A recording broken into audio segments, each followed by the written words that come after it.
ఆర్టీసీలో మహిళల ఉచిత ప్రయాణానికి సంబంధించి స్త్రీ శక్తి పథకం విజయవంతంగా అమలవుతోంది. ఆర్టీసీలో బస్సుల్లో మహిళల రద్దీ కనిపిస్తోంది.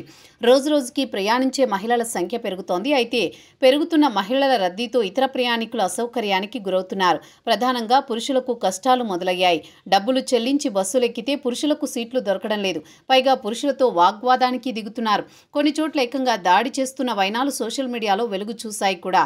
ఏపీలో ఉచిత ప్రయాణ పథకంతో బస్సుల్లో రద్దీ పెరిగింది.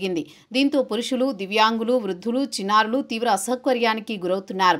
మహిళలకు ఉచిత బస్సు ప్రయాణం అమలు చేయడం మంచి నిర్ణయమే, కానీ పురుషులకు కూడా సీట్లు ఉంటే బాగుంటుందని అభిప్రాయం వ్యక్తమవుతోంది.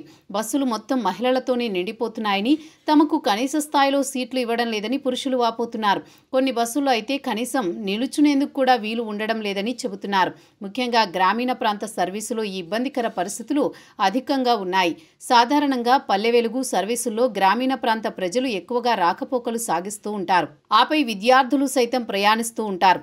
ఉచిత ప్రయాణం నేపథ్యంలో మహిళలు కనీసం ఆటోల ముఖం చూడడం లేదు. ఎంత సమయమైనా వేచి చూస్తున్నారు. ఆర్టీసీ బస్సుల్లో మాత్రమే ప్రయాణాలు చేస్తున్నారు. దీంతో బస్సుల్లో ఇతర వర్గాలకు సీట్లు దొరకడం లేదు. అందుకే అదనపు సర్వీసులు నడపాలని డిమాండ్ వినిపిస్తోంది. మహిళలకు ఉచిత ప్రయాణ పథకానికి తాము వ్యతిరేకం కాదని, కానీ పురుషుల విషయంలో కూడా ప్రభుత్వం ఆలోచించాలి కదా అనే ప్రశ్న ఉత్పన్నమవుతోంది. పురుషుల బాధను అర్థం చేసుకుని అదనంగా సర్వీసులు అందుబాటులోకి తేవాలని ఏపీ ప్రజలు కోరుతున్నారు. ఇప్పటికే ప్రభుత్వానికి ఏపీఎస్ఆర్టీసీ ఒక నివేదిక అందించింది.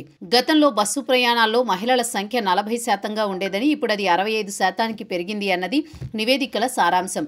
అయితే ఇప్పటికిప్పుడు బస్సుల సంఖ్యను పెంచే అవకాశం కనిపించడం లేదు.